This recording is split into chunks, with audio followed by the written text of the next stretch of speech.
I became an Ongo Homes board member in 2012, and after a couple of years I was then elected to vice chair and then subsequently chair. And the really important thing about the Ongo Homes board is that they oversee all of the operations related to Ongo Homes.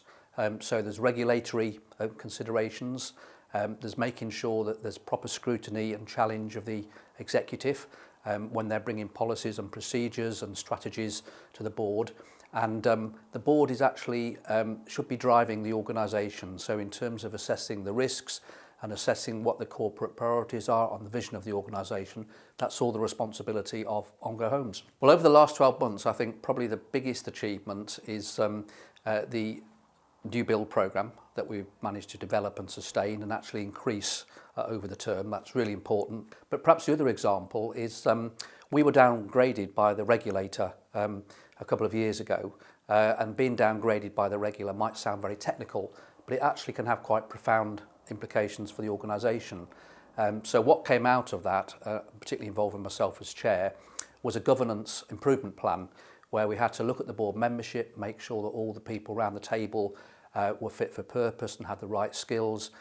We also did some changes to the way that we discuss business and agendas, and we were then re-inspected by the Homes and Communities Agency, the regulator, and in April last year we were successful in getting the highest level of accreditation for Ongo Homes. So that was a fantastic result, and what it means is that we're fit for purpose and that tenants can be assured that the business is in safe hands. I think Ongo has become far tighter and sharper as an organisation in terms of its business and service process. We've agreed a new corporate plan, and the really important thing about a corporate plan is that it holds true to the values that Ongo has as an organisation. So, for example, it's much more than just a landlord. So it doesn't just deal with bricks and mortar housing.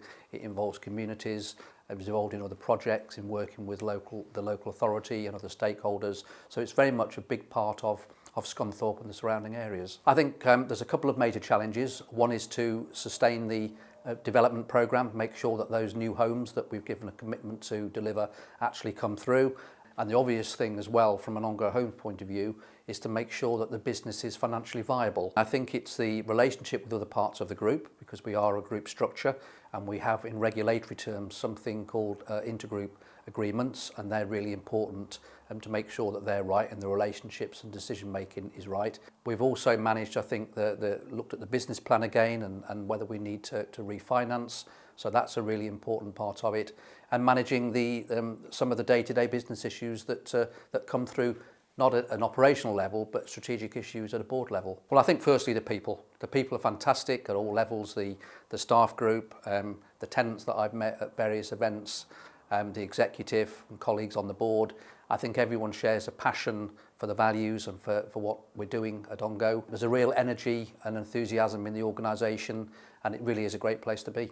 A couple of messages really. The first is a big thank you for trusting us and having confidence in the organisation, and for getting involved if those people have got involved in various different activities.